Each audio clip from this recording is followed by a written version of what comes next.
How does one fund a rower? How does this whole organization stand up on its own? Yeah. So there's kind of two levels in Olympic sport. There's kind of the big players that you see on television on Saturday afternoon with their national championships and corporate sponsors that are paying millions of dollars. And then there's kind of the amateur Olympic sports, and we kind of fall into that second category. Our overall annual budget at USRowing is $10.7 million this year. Wow. And we've tripled the size of the organization in the last 10 years. Of that, about half the budget, $4.2 million, is directed towards team performance. We can break that down into kind of three categories of revenue. One comes from the USOC, that's 1.7 this year. The donors, the alumni that came before us, account for about another 1.4 million. And then the rest of it is like golf outings, bake sales, and anything you can do to shake money from the trees.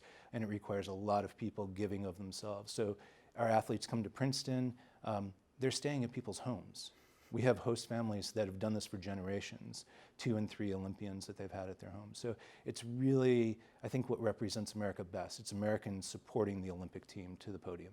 It's scrappy, right? It is scrappy, I'll tell you. We're down in the dirt.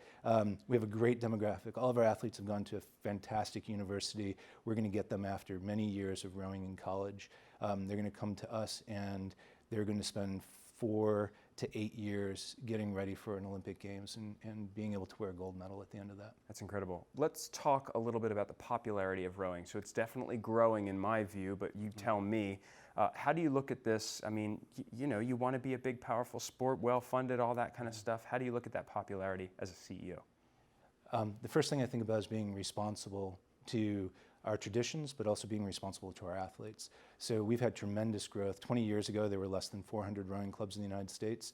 In the last 10 years, we've exceeded 1,450 rowing clubs. Those include high schools and colleges, masters and community programs. It's really been driven with the 90s where women's rowing was added as part of Title IX Balance for College. But what that did, where in some sports it's driven just the female side of the sport, the high school population is still 50-50. The college population is still 50-50 male to female. The master's population is still 50-50. So wow. It's risen, the high tide has really risen the entire sport.